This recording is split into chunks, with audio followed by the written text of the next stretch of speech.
Good morning students. हमारा आज का टॉपिक है इंटीग्रल डोमेन। इंटीग्रल डोमेन की देखो क्या डेफिनेशन है। एक commutative ring which has unity and is without zero divisor is called an integral domain. अब इसको ध्यान से समझना। कल हमने रिंग की डेफिनेशन की थी, कल हमने रिंग विद यूनिटी की थी, कॉम्यूटेटिव रिंग की डेफिनेशन की थी और विदाउट ज़ीरो डिवाइज़र। उन्हीं सबको इसने कंबाइन कर दिया इंटीग्रल डोमेन की डेफिनेशन में। देखो ये लिखा हुआ है रिंग, रिंग का मीन्स 8 प्रॉपर्टीज़। कॉम्यूटेटिव एक और प्रॉपर्टी ऐड होगी 9 प्रॉपर्टीज़। यूनिटी एक और ऐड होगी 10 प्रॉपर्टीज़। विदाउट ज़ीरो डिवाइज़र एक और होगी 11। यानी कि इंटीग्रल डोमेन बनने के लिए हमें कितनी प्रॉपर्टीज़ की ज़रूरत है? 8 + 1 + 1 + 1, टोटल कितना हो गया ये? 11 प्रॉपर्टीज़ की ज़रूरत है। कोई भी रिंग है अगर वो कॉम्यूटेटिव हो जाती है, कॉम्यूटेटिव मीन्स A.B B.A, ये इक्वल आ जाएगा अगर आपके पास मल्टीप्लिकेशन के अंडर। और नेक्स्ट प्रॉपर्टी क्या हो जाए? यूनिटी, यानी कि मल्टीप्लिकेशन आइडेंटिटी भी एग्जिस्ट कर जाए। और without zero divisor. Next without zero divisor का मीनिंग याद है ना? विदाउट ज़ीरो डिवाइज़र क्या होता है? कोई भी आप दो एलिमेंट्स की अगर प्रोडक्ट ज़ीरो है उस रिंग के अंदर, तो उनमें से किसी एक एलिमेंट को ज़ीरो होना ही पड़ेगा, आइदर A0 और B0। दो एलिमेंट्स की प्रोडक्ट तभी ज़ीरो आ सकती है जब दोनों में से कोई एक ज़ीरो हो। अब इंटीग्रल डोमेन कौन कौन बनता है उसके कुछ एग्जांपल्स ले लेते हैं। Z, देखो पहले मैंने लिखा है एग्जांपल Z। Z क्या होता है? Ring of integers. जो रिंग ऑफ इंटीजर्स है वो कॉम्यूटेटिव भी होती है, यूनिटी भी होती है। रिंग ऑफ इंटीजर्स में 1 होता है उसमें, और विदाउट ज़ीरो डिवाइज़र। क्योंकि हमें पता है दो इंटीजर्स की प्रोडक्ट ज़ीरो तभी हो सकती है, दोनों में से कोई एक इंटीजर अगर ज़ीरो है तभी प्रोडक्ट ज़ीरो हो सकती है। दो नॉन ज़ीरो इंटीजर्स की प्रोडक्ट कभी भी ज़ीरो नहीं आ सकती। इसी तरह से Q, रैशनल नंबर्स, ये भी इंटीग्रल डोमेन बनेगा। सेम वे से R, set of real numbers, ये भी एक इंटीग्रल डोमेन बनेगा। और C, कॉम्प्लेक्स नंबर्स, ये भी क्या बनेगा? एक इंटीग्रल डोमेन। तो ये 4 एग्जांपल्स मैंने बताए, ये 4 के 4 क्या करते हैं? इंटीग्रल डोमेन की सारी प्रॉपर्टीज़ को सेटिस्फाई करते हैं। इन चारों को रिंग तो हम चेक कर चुके थे, तो रिंग के अलावा ये 3 प्रॉपर्टीज़ जो एक्स्ट्रा हैं वो भी ये सेटिस्फाई करते हैं। तो ये आपको एग्जाम्पल्स ध्यान रखने हैं, ये सारे इंटीग्रल डोमेन बनते हैं। कुछ ऑथर्स जो हैं इंटीग्रल डोमेन की डेफिनेशन में, जो हमने ऊपर लिखा है ना विद यूनिटी, कुछ ऑथर्स जो हैं विद यूनिटी को नहीं लेते हैं। कुछ बुक्स में आपको ऐसी भी डेफिनेशन मिलेगी, एक commutative ring without zero divisor, यानी रिंग की 8 प्रॉपर्टीज़, कॉम्यूटेटिव की एक और होगी प्रॉपर्टी और एक विदाउट ज़ीरो डिवाइज़र, यानी वो इन 10 प्रॉपर्टीज़ को जो सेटिस्फाई करता है उसको इंटीग्रल डोमेन बोलते हैं। तो हम जो मैक्सिमम कंसीडर करेंगे डेफिनेशन, हम लोग विद यूनिटी लेके चलेंगे। जितने भी आपकी बुक में कर रखे हैं क्वेश्चंस, हम विद यूनिटी को कंसीडर करेंगे। तो कुछ बुक्स में आपको ऐसा भी मिल सकता है, तो वो ये दोनों डेफिनेशंस करेक्ट हैं, विद यूनिटी भी और विद यूनिटी को ना भी कंसीडर करें। तो ये ध्यान रखना है आपने। तो ये डेफिनेशन किसकी की है हमने? First definition integral domain, ID से नोटेशन देते हैं इसको हम शॉर्ट में। नेक्स्ट डेफिनेशन है हमारी डिवीज़न रिंग और स्क्यू फील्ड। डिवीज़न रिंग को DR से नोटेशन देते हैं, capital D dot capital R लिखते हैं, या फिर इसका दूसरा नाम क्या है डिवीज़न रिंग का? Skew field. ठीक है। अब डिवीज़न रिंग या स्क्यू फील्ड किसको बोलेंगे? एक रिंग को ही बोलेंगे, पहले उसको रिंग होना पड़ेगा। रिंग मीन्स वो 8 properties. A ring is set to be division ring और skew field if it's non zero element forms a group under multiplication. क्या बता रहा है? कोई भी एक रिंग है उसको डिवीज़न रिंग या स्क्यू फील्ड कब बोला जाएगा? अगर उसके नॉन जीरो एलिमेंट्स उठाओ। रिंग में जीरो भी तो होगी ना, एडिटिव आइडेंटिटी, उसको छोड़ के उसके जितने भी नॉन जीरो एलिमेंट है जो जीरो नहीं है, वो सारे एलिमेंट्स की कलेक्शन करो। अगर वो सारे non zero element group form कर जाएं अंडर मल्टीप्लिकेशन, ये भी ध्यान रखना है, अंडर मल्टीप्लिकेशन अगर वो ग्रुप फॉर्म कर जाते हैं नॉन जीरो एलिमेंट, तो हम क्या बोलेंगे? ऐसी रिंग को डिवीज़न रिंग या फिर स्क्यू फील्ड बोलेंगे। ये ध्यान रखना है, नॉन जीरो एलिमेंट्स ही ग्रुप फॉर्म करेंगे, वो भी अंडर मल्टीप्लिकेशन। ग्रुप फॉर्म करने का मीनिंग याद है ना? ग्रुप फॉर्म करना मीन्स वो 4 properties, closure property, associative property, existence of identity and existence of inverse, ये 4 प्रॉपर्टी सेटिस्फाई करेंगे उसके नॉन जीरो एलिमेंट, तो उसको हम क्या बोलेंगे? डिवीज़न रिंग या स्क्यू फील्ड। अब स्क्यू फील्ड आ गया। स्क्यू फील्ड के बाद नेक्स्ट डेफिनेशन हमारे पास आती है फील्ड की डेफिनेशन। देखो फील्ड किसको बोलेंगे हम लोग, जैसे हमने पहले ग्रुप किया, फिर उसके बाद रिंग किया, अब हम कौन सा कर रहे हैं प्रॉपर्टी, फील्ड के लिए। फील्ड की डेफिनेशन को टू वे से लिख सकते हैं। शॉर्ट में देखो, a field is a commutative division ring. उसने क्या लिख दिया, फील्ड किसको बोलते हैं, डिवीजन रिंग जो कॉम्यूटेटिव हो।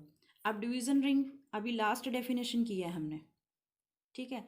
तो डिवीजन रिंग अगर वो साथ में एक एक्स्ट्रा कॉम्यूटेटिव भी बन जाए तो उसको हम फील्ड बोल देंगे।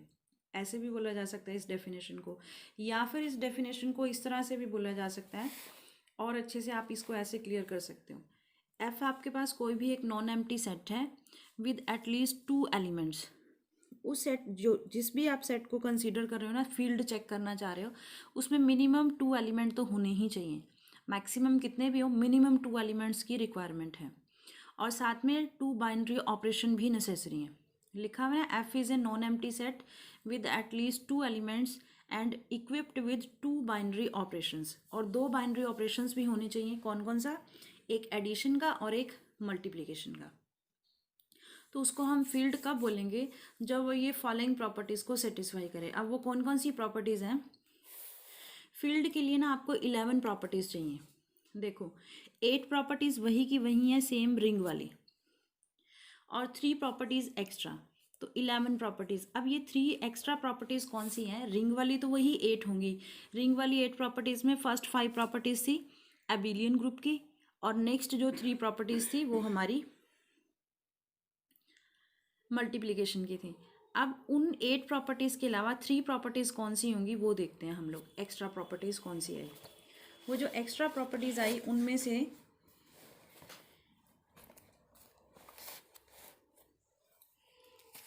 आपके पास एक प्रॉपर्टी तो आएगी existence of multiplicative identity.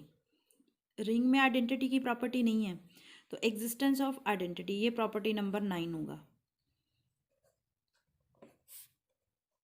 Existence of identity यानी 1 into u is equal to u, u into 1, ये वाली।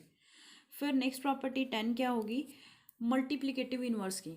जितने भी नॉन ज़ीरो एलिमेंट होंगे ना इस वाले फील्ड, इस एफ के अंदर, सेट के अंदर, हर नॉन ज़ीरो एलिमेंट का इनवर्स एग्जिस्ट करेगा।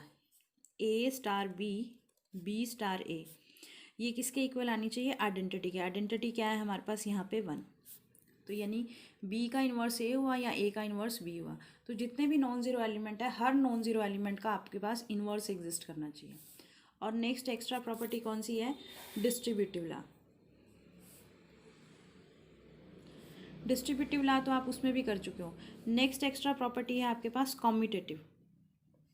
डिस्ट्रीब्यूटिव तो रिंग में ही आ जाती है, कॉम्यूटेटिव एक्स्ट्रा, कॉम्यूटेटिव रिंग में नहीं आती है। तो रिंग के अलावा एक्स्ट्रा 3 प्रॉपर्टीज़ कौन सी हैं, आइडेंटिटी, मल्टीप्लिकेटिव इनवर्स और commutative. Commutative means a star b is equal to b star a. ये 3 प्रॉपर्टीज़ एक्स्ट्रा रिंग से अगर आप प्रूफ करके दिखा देते हो तो वो नॉन एम्प्टी सेट जिसके ऊपर 2 बाइनरी ऑपरेशन डिफाइंड है और ये 11 प्रॉपर्टीज सेटिस्फाई करता है, तो ऐसे सेट को हम लोग क्या बोलेंगे, फील्ड बोलेंगे। ये ध्यान रखना, ठीक है। तो ये फील्ड की डेफिनेशन आपने ध्यान रखनी है। जो आपका रियल नंबर्स का सेट है, रियल नंबर्स का सेट आपका फील्ड बन जाएगा, रैशनल नंबर्स का सेट फील्ड बन जाएगा, कॉम्प्लेक्स नंबर्स का सेट भी फील्ड बन जाएगा। जो आपका इंटीजर्स का सेट है ना जेड, ये फील्ड नहीं बनेगा। ये फील्ड क्यों नहीं बनेगा, ये जो मल्टीप्लिकेटिव इनवर्स वाली प्रॉपर्टी है ना उसको सेटिस्फाई नहीं करेगा। आइडेंटिटी तो होती है इंटीजर्स में, पर आप जैसे देखो 2 का आपको इन्वर्स फाइंड आउट करना है कि या 2 को किससे मल्टीप्लाई करें 1 वापस मिले, तो फिर यहाँ से तो b की वैल्यू 1/2 आएगी ना। 2 को 1/2 से मल्टीप्लाई करें तो 1 आए, पर 1/2 क्या है, एक इंटीजर नहीं है, does not belongs to z। तो इसीलिए जो z होता है ये रिंग, ये इंटीजर का सेट जो है ये रिंग बनता है। अभी हमने किया था इंटीग्रल डोमेन भी बनता है, पर ये फील्ड नहीं बनता, ठीक है। तो फील्ड के कौन कौन से एग्जाम्पल्स हुए, रैशनल नंबर्स का सेट, रियल नंबर्स का सेट, कॉम्प्लेक्स नंबर्स का सेट, ये बेसिक हैं आपके एग्जाम्पल। अब फील्ड के ऊपर कुछ रिजल्ट्स हैं, थ्योरम्स हैं जिनका हम प्रूफ करेंगे। उसी में से आपको मैं थ्योरम नंबर 2 करवा रही हूँ, page number 5.13। Every field is an integral domain. क्या थ्योरम की स्टेटमेंट है? Every field is an integral domain.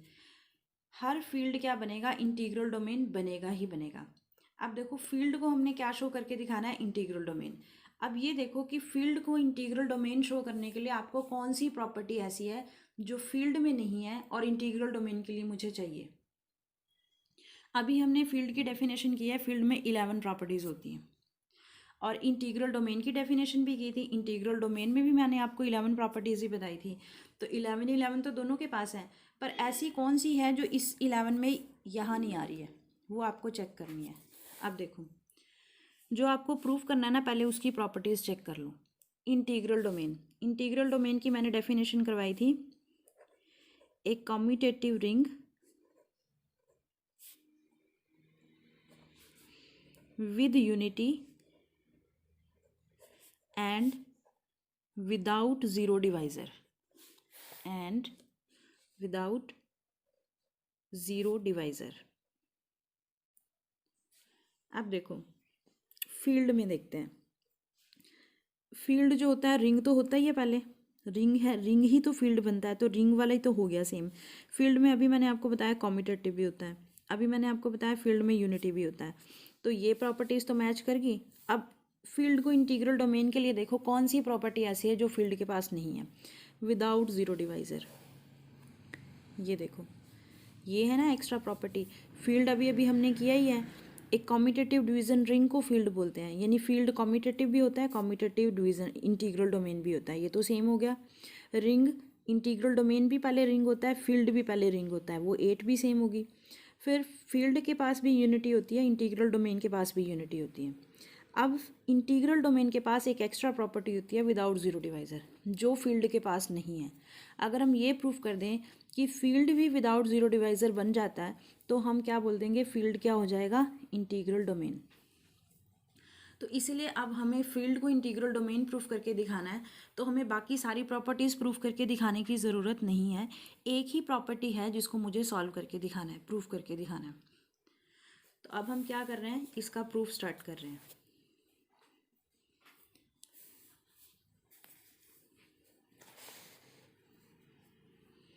देखो, ए और बी मैंने कोई भी दो एलिमेंट फील्ड से लिए, ठीक है। अब विदाउट ज़ीरो डिवाइज़र में हमें इनकी डॉट ज़ीरो लेके चलनी है। ए डॉट बी मैंने ज़ीरो ले लिया कि ए और बी फील्ड के दो एलिमेंट हैं और उनकी प्रोडक्ट ज़ीरो आ रही है। अब मुझे विदाउट ज़ीरो डिवाइज़र प्रूफ करने के लिए क्या प्रूफ करना है? टू प्रूफ, यहाँ लिख लो, to prove either a equal to zero और बी, या तो ए ज़ीरो होना चाहिए या बी, दोनों में से कोई एक ज़ीरो, ये प्रूफ करके दिखाना है। अब इसको प्रूफ करके देखते हैं कैसे दिखाते हैं। स्टेप्स देखिए, ए डॉट बी ज़ीरो लेके चलना है हमें। अब देखो, या तो ए ज़ीरो या बी ज़ीरो दिखाना है ना। ए और बी मैंने कहाँ से लिए हैं? फील्ड से लिए हैं। अब हमने क्या किया, बताया फील्ड में नॉन ज़ीरो एलिमेंट का इन्वर्स एग्जिस्ट करता है। अभी बताइए ना, फील्ड के अंदर इन्वर्स वाली प्रॉपर्टी एग्जिस्ट करती है, तो फील्ड में जितने भी नॉन ज़ीरो एलिमेंट हैं सबका इन्वर्स एग्जिस्ट करते हैं। अब ए और बी दो एलिमेंट मैंने फील्ड से उठाए हैं, हो सकता है ए नॉट इक्वल टू ज़ीरो, हो सकता है बी, दोनों में से कोई एक ले सकते हैं। तो मैंने सपोज कर लिया फर्स्ट केस, यहाँ पे दो केसेस बनेंगे। केस नंबर वन में हमने ए को नॉन ज़ीरो सपोज किया। इफ़ ए नॉन ज़ीरो है तो this implies according to definition of field every non zero element has inverse. A inverse exist करेगा, तो आप क्या करो, ए इन्वर्स से इस इक्वेशन को प्री मल्टीप्लाई कर लो। हमने क्या किया, ए इन्वर्स से प्री मल्टीप्लाई कर लिया। अब यहाँ पर कौन सी प्रॉपर्टी यूज़ कर दो? एसोसिएटिव। 3 नंबर्स आ गए ना, तो एसोसिएटिव लगा दिया हमने मल्टीप्लिकेशन की, और यहाँ ज़ीरो आ जाएगा। अब ए इन्वर्स इंटू ए, किसी भी एलिमेंट को उसके इन्वर्स से मल्टीप्लाई करोगे तो क्या मिलेगा? आइडेंटिटी।